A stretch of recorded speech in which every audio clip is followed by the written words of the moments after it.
Manaslu circuit ट्रेकिङको यो भिडियोमा हजुरहरूलाई स्वागत छ। भिडियोमा तपाईहरुलाई म सम्पूर्ण डिटेल्सहरु दिने प्रयास गर्नेछु। ल आउँ स्टार्ट गरौँ आजको भिडियो।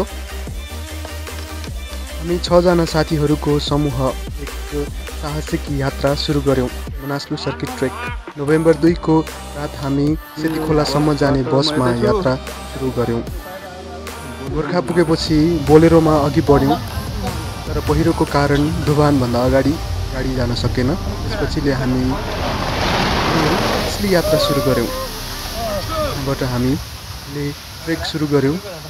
बाटोको विभिन्न झरनाहरू, पहिरो लडेको बाटोहरू र खोल्चाहरू हेर्दै हामीले त्यहाँबाट ट्रेक सुरु गर्यौं।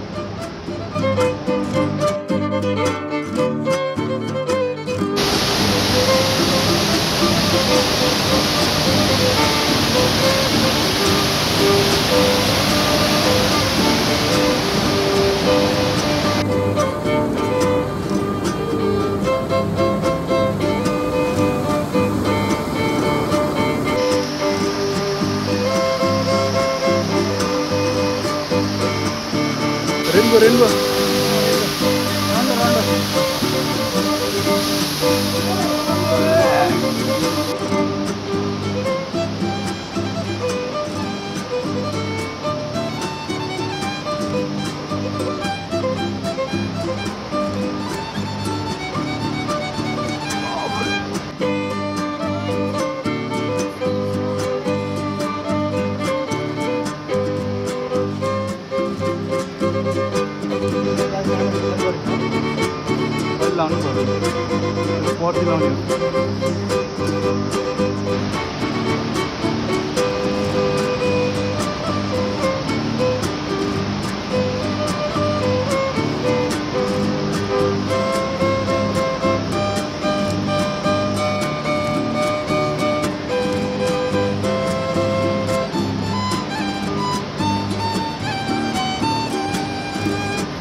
मनासलु क्षेत्रभित्र प्रवेश गर्नको लागि टिकट काट्नुपर्ने रहेछ।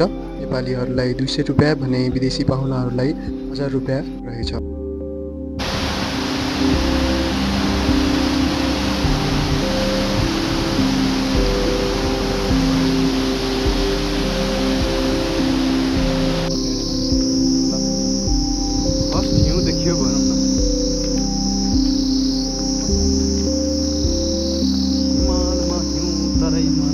पहिलो दिन हामीले लगभग 27 किलोमिटर हिँड्यौँ, जगतमा खाना खायौँ अनि चिसापानीसम्म पुगेर त्यहीँ रातबास बस्यौँ।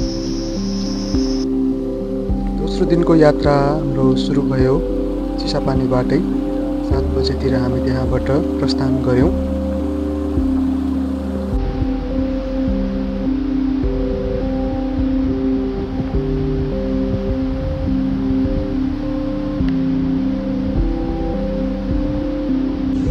बाटोमा देखेको यी झरनाहरूले हाम्रो मन चोरिरहेको थियो। एकदमै अद्भुत दृश्य थियो यो झरनाहरूको।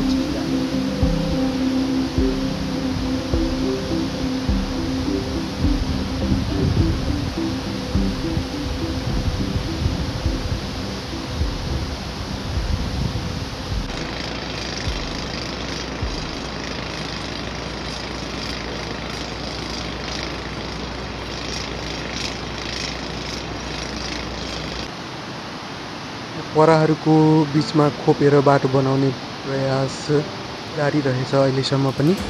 यो सम्भव देखिन्छ, तर पनि मान्छेले चाहे भने जे पनि गर्न सक्छ भन्ने कुरालाई सिद्ध गर्दै मानिसहरू लागि परिरहेका थिए बाटो बनाउनको लागि।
ठाउँमा बाटो भने चाहिँ धेरै भत्किएको रहेछ बर्सातको कारणले गर्दाखेरि। र धन्यवाद त्यहाँका कर्मचारीहरूलाई जसले चाहिँ बाटो छोटो टाइममा पनि हिँड्न मिल्ने बनाइदिनु भएको थियो। यो खच्चरको दृश्य हेर्न सक्नुहुन्छ। यहाँको मेन ट्रान्सपोर्टेसनको साधन।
दोस्रो दिनको हामीले लन्च चाहिँ देङमा गऱ्यौँ भने करिब 22 किलोमिटरको यात्रा गरेर हामी घापसम्म आइपुग्यौँ।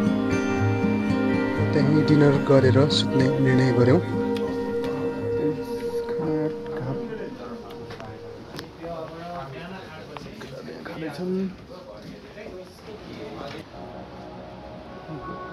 तेस्रो दिनको यात्रा सुरु हुन्छ हाम्रो घापबाट नै र हामी साथीहरूसँग फेरि 7 बजेतिर नै मासतिर लाग्नेछौँ। आजको बाटो चाहिँ हल्का उकालो उकालो थियो। Hi guys, hi guys.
यसमा धेरै फिचर छैन। यो भर्खरको रेभोल्युसनरी मोबाइल हो कि।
यात्राको तेस्रो दिन हामीले लन्च चाहिँ नामरुङमा गऱ्यौँ, जुन अत्यन्तै मिठो थियो। करिब 22 किलोमिटरको यात्रापछि उचाइ बढ्दै जाँदा हावाको चिसो र दृश्य अझै सुन्दर हुँदै गयो र हामी लोमा बास बस्यौँ।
चौथो दिनको बिहानी मनासलु हिमालको झलक देखिरहेको थियो र म तपाईँहरूलाई देखाउने प्रयास गरिरहेको छु। तपाईँहरूलाई देखाउने पनि छु कस्तो देख्दो रहेछ मनासलु हिमालको दृश्य।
हिमाल नजिक देखिएको भएर हाम्रो मन गदगद भइरहेको थियो।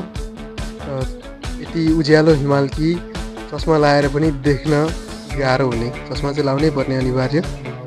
र यति धेरै तेज हिमालको आउने, वाउ। सो सबैजना चस्मा चाहिँ बोकेर जाउँ है अनिवार्य रूपमा।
गुम्बा भर्खर बन्दै गरेको रहेछ र कति राम्रो देख्ने, हेर्नु न, अत्यन्तै मनोरम दृश्य थियो यो गुम्बाको।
यति नजिकबाट हिमाल देख्न पाउँदाखेरि मन खुसीले झुम उठिरहेको थियो।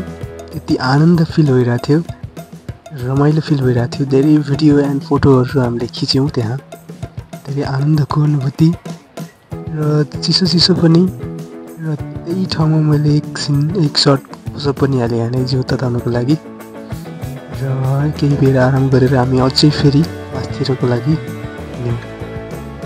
सब स्टार्ट 1 2 3 4 5 6 7 8 9 10 ओके द्याट्स इनफ।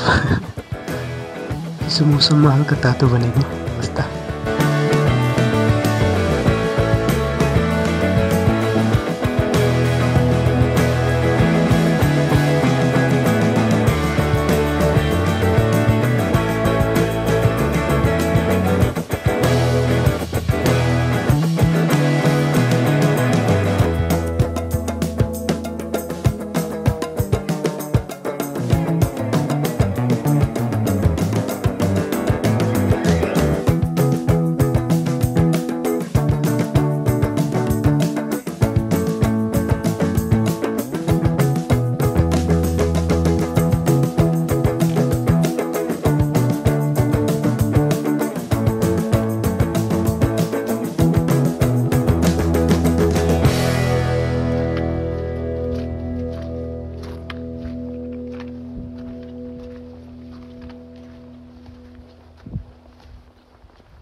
पानी खाएर बोतल खाली भएपछि म चाहिँ त्यहाँ हिउँ कोस्दै थिएँ, यदि पग्लिन्छ कि कतिको राम्रो पानी हुँदो रहेछ त भनेर म हिउँ खाँदिरहेको थिएँ। तर लास्टमा गएर त्यो हिउँ 3 दिनसम्म पनि पग्लिएन क्या, त्यस्तो चिसो ठाउँमा है।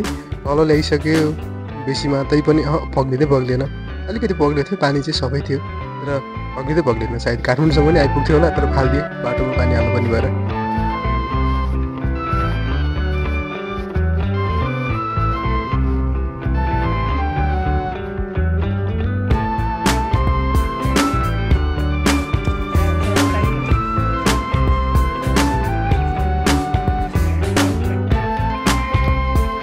बिहान लन्च भने स्यालामा गरेको थियौँ र करिब 24 किलोमिटरको यात्रापछि हामी सामा गाउँ आइपुग्यौँ र त्यहीँ बस्ने निर्णय गऱ्यौँ। साँझ परिसकेको थियो, डिनर पनि त्यहीँ गऱ्यौँ र त्यहीँ बस्यौँ।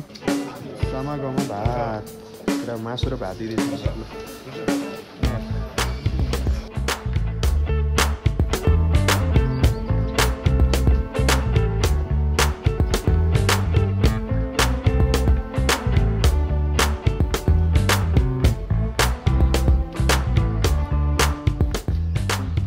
ट्रेकको 5औं दिन र हामी सामा गाउँबाट वीरेन्द्र तालको लागि यात्रा गरिरहेका छौँ, ब्यागहरू होटलमै छोडेर। र वीरेन्द्र ताल हेरेर हामी फेरि होटल नै फर्किनेछौँ।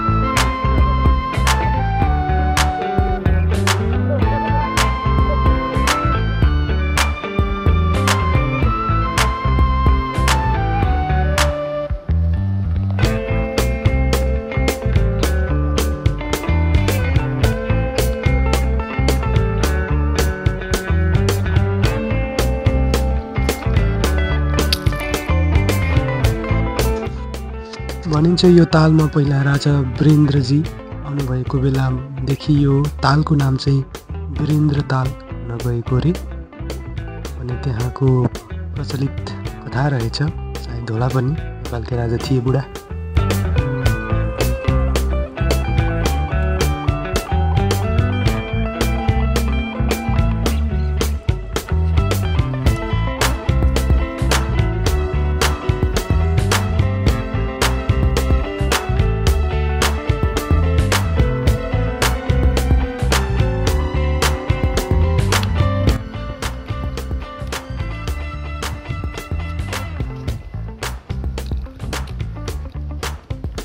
ताल घुमेर हामी फेरि लन्च गरेर साम्दोतर्फ लाग्यौँ। करिब 12 किलोमिटरको छोटो यात्रापछि हामी साम्दोमा पुग्यौँ। म हल्का बिरामी थिएँ, अलिकति गाह्रो भइरहेको थियो, चिसो पानीले गर्दा टन्सिल भएको थियो मलाई। यादगार रह्यो त्यो दिनहरू। त्यहीँ बस्यौँ, लन्च गऱ्यौँ, डिनर गऱ्यौँ अनि त्यहीँ सुत्यौँ। डे 6 को यात्रा भने हाम्रो धर्मशालासम्म थियो। धर्मशालासम्म बाटो छोटो भए पनि हायर एल्टिट्युडमा हिँड्न पर्ने भएकाले गाह्रो चाहिँ हल्का भइरहेको थियो। अक्सिजन नपुग्ने ठाउँ थियो नि त 4000 को हाइटमा। हामीले बाटोमा ब्लू शिपहरू पनि देख्यौँ, हेर्न सक्नुहुन्छ। र हामी धर्मशालाको लागि बिस्तारै बिस्तारै स्याङ पस्याङ गर्दै गर्दै अगाडि बढ्यौँ। हिमालको नजिक नजिक चारैतिर हिमाल थियो, हिउँको बाटो थियो अझ। र बिस्तारै बिस्तारै हामी धर्मशाला पुग्यौँ र त्यहीँ लन्च गऱ्यौँ। यहाँको लन्च हल्का महँगो थियो कतितिर भन्दा। लन्च पनि गऱ्यौँ, डिनर पनि त्यहीँ गऱ्यौँ अनि त्यसपछि हामी त्यहीँ रेस्ट गऱ्यौँ। रेस्ट चाँडै गरेर भोलिको लागि अथवा जुन लार्के पासको लागि भनेर हामी चाहिँ चाँडै सुत्ने प्रयास गऱ्यौँ र बिहान उठेर हामी लार्के पास हान्यौँ। 4 बजे उठ्ने प्लान थियो।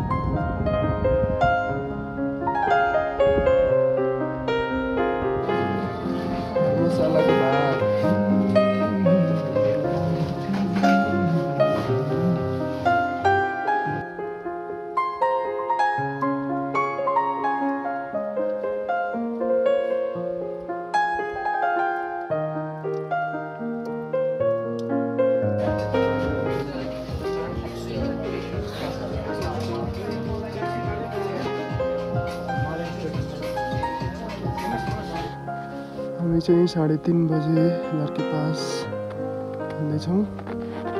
हिउँको बिचमा लाइट मोड केही छैन, पुरा लाइट बालन पऱ्यो होइन खासै जुनले टल्केर आउँदैछन्।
लार्के पास गरेर तलतिर झऱ्यौँ र याक खर्कमा बास बस्यौँ। र बिचमा हामीले हिमथाङमा लन्च गरेका थियौँ। याक खर्कमा बसेर हामी फेरि भोलिपल्ट तल झऱ्यौँ। हिजोसम्म हिँडेर हामी फेरि बोलेरोमा चढेर बेसी सहरसम्म पुग्यौँ र बेसी सहरबाट चाहिँ हामी बस चढेर काठमाडौँको लागि प्रस्थान गऱ्यौँ। केही प्रश्न भएको छ भने कृपया कमेन्ट गर्नुहोला, तल डिस्क्रिप्सनमा छ सबै डिटेल्सहरू।